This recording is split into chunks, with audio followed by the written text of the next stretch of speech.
If you are afraid, then you can't. I am thrilled today to introduce you to someone who is coming to the rescue of people with a very specific medical condition, Dr. Candice Ortiz. Oh my gosh, nobody knows everything. You must be aware that you are an expert, but you are in no way omniscient.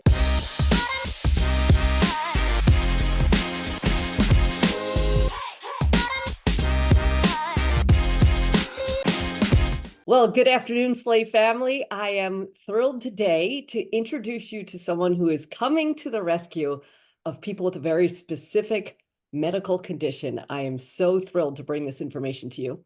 Today, we are joined by entrepreneur and doctor, the co-founder of Capital Institute of Hearing and Balance, Dr. Candice Ortiz. So thank you so much for being here today. Thank you so much, Leanne. I so appreciate you for having me on. It's such a pleasure. I'm thrilled to have you here. We're going to dive into a little bit about you and then about what you're doing to help people. But first, you are a doctor, you are in the field of audiology, and we'd love to hear what intrigued you to go down that path, what led you or inspired you to journey into that field. You know what? It's actually an extremely funny story because I had no idea what audiology was until I was thrown into it. So I started out trying to be an occupational therapist, and then someone said, "Hey, you need to cut into this little pig." And I said, "I'm not doing that." And so I failed out of occupational therapy school. And so then it was like, well, what am I going to do? And I knew I wanted to help people. I knew I wanted to make an impact. I wanted to be able to touch people's lives. So I said, you know what? Let me be a speech language pathologist. And then I quickly learned I didn't want to be a speech language pathologist. But there was one class while we were in our program for audiology. It was Audiology 101. It was the easiest A I ever got in my life because everything made sense. And I was like, if I don't have to study and I get A's because this is completely intuitive, then this is the path I need to go. And I wish I could tell you that, the whole program, getting my doctorate, I never had to open up a book. That's not the case. But it all intrigued me. It all from day one where I was in my program at University of South Florida, I knew that I was where I was supposed to be. And here I am, over a decade later, still enjoying every second of it. Amazing. That's fantastic. Now, before you opened your current practice, you had a tenure at Walter Reed. We'd love to know a little bit more about that. What was your experience there?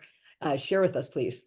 So, man, working at Walter Reed, that was the pinnacle. That was just a dream. I had no idea that fate would put me at Walter Reed. It was an absolute honor to work there. It was there that I was first able to work at the top of the scope of my practice. So I didn't have to worry about trying to sell anybody anything. The whole premise is, you know what, let's do for our country. Let's make sure that our service members, our political branches, their family members were taken care of. So it was there that I was given free reign to kind of develop a few programs where I thought that things were lacking a little bit. So I was able to develop or improve upon programs such as the newborn infant hearing screening program, which is designed to identify hearing loss in infants at birth. That way that they can get some intervention and help them be able to develop speech and language like they're typically developing peers. I also had the ability to develop a ototoxic monitoring program. And for anyone who doesn't know what that is, it is a program to monitor people's hearing when they are going through treatment protocols that are poisonous to their hearing. So most commonly, that's people who are going through treatment for cancer or cystic fibrosis, or maybe infections that take certain kind of medications that are extremely toxic. And the program's function was to identify the loss early so that we can either make modifications to the protocols, or in the event that modifications couldn't be made, we can help get some intervention or hearing aids or whatever we needed to do to allow those patients to continue to thrive and communicate with their community. And then, of course, the last big program that I helped develop was the tinnitus program. So that was just an awesome experience to be able to walk into a place and, have a personal conversation with my boss. And I said, oh, I have tinnitus. And they said, oh, you do? What'd you do to get rid of it? And had a conversation. And then the next thing I knew is, hey, figure out what the program's going to be here so that we can do that and provide that for our service members and just run with it. And that's what I did for over 10 years. So this is what I'm so excited to dive in today, because tinnitus, also some people call it tinnitus, in case that doesn't ring a bell. That's probably a bad pun. But either way, tinnitus is a really, seems to be very widespread issue. But for someone who maybe doesn't know about that, can you explain what it is and some possible things that could lead to having somebody having that condition? Yeah. So tinnitus is the perception of sound in the absence of an external sound source. So if you imagine yourself going to a club or a bar and you have this great night and you leave and there's ringing in your ears or buzzing or hissing or humming or electrical sound in your ears, and you turn to your friend and you say, do you hear that? And they look at you like you're crazy. You probably have tinnitus. And that occurs because we have a little bit of hearing loss. Hearing loss is the number one cause for tinnitus. Hmm. And so that's when you go to a doctor and you say, hey, I've got ringing in my ears, and the first prescription or referral that they send you to is an audiologist or an ENT that employs an audiologist in their office. And we can check your hearing, see if there's any frequencies that are deficient. And if that's the case, we're going to try to help that first. And that's just because our brain, as awesome as it is, it's like the little engine that could. It says, you know what, I'm supposed to hear something in this region, this frequency region, and I don't. So I think I can, I think I can, I think I can, I think I can. And it keeps chugging along until it hears something. Unfortunately, it's not a true sound. It's a sound that it's manufactured itself. And, it's a benign sound. It doesn't mean we're dying. It doesn't mean someone's breaking in the house. It doesn't mean our wires are all crossed. It's just a symptom of hearing loss, or maybe it's a symptom of stress, or it's a symptom of us not getting a good night's sleep, or it's a symptom that our sugar levels are dropping. It is a symptom of something else. And so when people have tinnitus, we need to figure out what it's a symptom of. Mm. Now, it's funny, there's so many people who have tinnitus, but there's really just a small subset of people that are truly bothered by it. And I heard somebody, her name is Dr. Gans, she's a wonderful psychologist. She said, people who have tinnitus have a type amazing personality, meaning That's they such a tend to nice way have, of putting it. yeah, I have a type amazing personality. I'm not even going to, I'm not going to deny it, but it's a way of saying we have a type A personality, and we tend to be the fixers. We see a problem and we want to fix it. But tinnitus is not that cut and dry. And so we start to perseverate on it, and we end up making a negative association with the sound of the tinnitus and the way we feel about it. And I always tell my patients, it's kind of like the first time you get a speeding ticket. When you're a kid, I've got a 3-year-old right now. So hearing sirens is like, I hear a siren. And I got my first speeding ticket at 16 years old. And I was only going 5 miles an hour over, but I still got a speeding ticket. And ever since that time, if I hear a siren, my initial reaction is to look at my speedometer, and then my heart starts to pump and my hands get a little sweaty, and I look around. And thankfully, since that day, I haven't had a speeding ticket, but that negative, I know, that negative association is there, and it's hard to break that. And all these years later, I don't have the same reaction or emotional reaction that I did when I was younger, but it's still a little bit back there. I just have to tell myself it's okay. The cops aren't coming from you. You're doing what you're supposed to do. You're in the middle lane. There's no reason. And so it's all about breaking that connotation at that point for that type amazing personality. Well, first, I just have to commend you on never getting a speeding ticket again. I know that's not what we're here to talk about, but I just have to say that. So, I learned a so lesson. there are a lot of common things. Obviously at Walter Reed, you helped people who had served in the military, Mhm. and there are a lot of, musicians, people who are exposed to a lot of loud noises. Mhm. That what you believe ties it because that created the hearing loss, which led to it? Yes, I think so the number one and the number two service connected disabilities in the military are hearing loss and sensory, hearing loss and tinnitus. Those two things are married together. So weapons fire, and people often say, I only shot a weapon once. And that's not just military, that's people recreationally or people who hunt. It only takes one shot. Or, in my case, it wasn't from a weapon, although I was in the military. It was from me being at a club when I was younger and sitting on the speaker. Back then, the speakers were big enough that you could sit on. And I left and I caused myself hearing loss. So I would say for sure that noise induced hearing loss can definitely cause ringing in your ears or tinnitus. Right. So now you are the co-founder of a practice that specializes in this, Mhm. and you have multiple ways that you are treating it.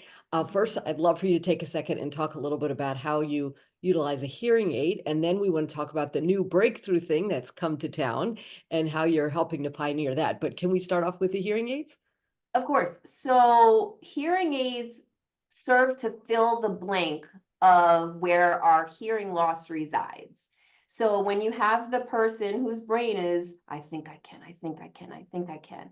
If we can feed the brain the information that it's missing, it no longer has to keep chugging along and searching for something that's not truly there. We are giving it something that's meaningful. And not only is it a meaningful sound, it can help in communication. So we're working, it's kind of dual purpose. Let me help you out with your tinnitus, but let me also help you out with that sound clarity that you may or may not realize that you're missing out on.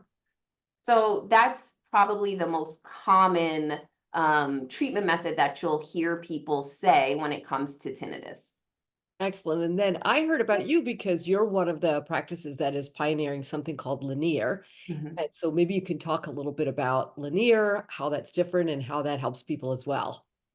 Oh boy, the Lenire, it's been such an honor to be a part of that community of providers who are providing that service to our tinnitus patients. So the way Lenire works is it looks at our brain, which is so awesome. It is an awesome organ that is continually learning and evolving. When the brain is repeatedly exposed to new inputs from our five senses, so our sight, our sound, our touch, taste, smell, it strengthens or forms new connections called neural pathways. When this occurs, other pathways can become stronger, they can become weaker, but this process is known as neuroplasticity. So, hearing loss causes the brain to compensate for the loss of sound. The way that it does this is by manufacturing that phantom perception of sound, like I told you, which we call tinnitus or tinnitus. Now, this is where Lenire comes in. So, the Lenire device takes advantage of the process of neuroplasticity by providing the brain with some sound to activate those pathways to distract us from our tinnitus. Just like I was saying with the hearing aid, it's using sound to distract us from that bothersome tinnitus. But then it goes a step further because it says, you know what? Let's pair it with a second sensory input. So let me put a tongue tip stimulator on our tongue that then produces a slight electrical pulse. Now, I don't want you to think zap, zap, zap. I want you to think champagne bubbles on your tongue, just tickling your tongue, right? And when it does that, it actually strengthens those pathways and it keeps them active for longer. So this helps the brain stop focusing on the tinnitus. Now, here's the key to the Lenire device. The tinnitus will still be present, okay? It does not cure or get rid of your tinnitus. it helps patients to habituate to their tinnitus. And that habituation is what dramatically or drastically improves our patients' quality of life. So, when I'm talking to my patients, they say to me, I'm still there if I listen to it, or listen for it, but I don't really hear it unless I'm going, "Mm." But that's the type amazing personality when we're searching for something. So when they have a moment and I tell them all, you can be type A in every other aspect of your life, but in this one, just take a woosah, sit back, and you'll be just fine. And the Lenire capitalizes on that. And that's where it is an awesome device. So you're essentially kind of tricking your brain, right? Correct. So I know that you spend part of your life in New York. My husband's from New York City, and so we would go to New York when we were younger, and I didn't grow up in New York City. And when we were dating, we'd go to New York City, and there was so much noise. You go to bed at night, and there's taxis and honking and this and that, and he doesn't even hear it. And I remember he wouldn't even hear it. I would hear all this noise, and whenever anybody came to New York that wasn't from there, they're like, "How do you sleep at night?" But his brain just kind of got rid of it and didn't hear it anymore, even though it was there. Is that similar to what you're describing? It's exactly the same thing. It is 110% the same thing. Or if you've got, I also say, the ice dropping in the freezer at home, or the air conditioning turning on in the house, or the heat turning on in the house, or the dog barking, or whatever the sound is that you're able to poo-poo or habituate to, it's exactly the same thing. You don't have that negative association with those things because, hey, if the ice is dropping, that just means I get a cold beverage later. But for some reason, our brain says tinnitus, ooh. But that's what we need to focus on, saying tinnitus, okay, it's there.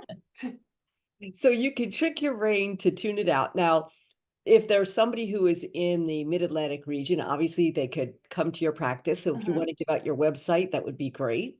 Awesome. I appreciate that. My website is www.capital, and that's CAPITAL, hearingbalance.com. And if Excellent. you're not in my region, if you go to www.lenire.com, you can find providers that are near you. And if they're working with Lenire, they probably have other solutions available in their practice as well, like you do. Correct. I always say that Lenire is a tool in my toolbox. It is not appropriate for everyone. There's a consultative process that we go through to make sure that it is a right fit for you. Excellent. And one of the things that I thought was so interesting is that you've been able to go ahead and start this practice. And now you're kind of out there on your own as a female entrepreneur. You do have a partner who's a female physician as well. So there's two of you. Mhm. And so, with both of you running this practice, what advice would you have to somebody else who maybe was intrigued about learning about audiology? Oh boy. I would basically say if you think you can, you can. Okay. Don't question your ability to succeed. Also, do not be afraid to ask for help in the form of mentors, experts in various fields, trusted colleagues, and prospective clients and patients. Ask them what they're looking for in you.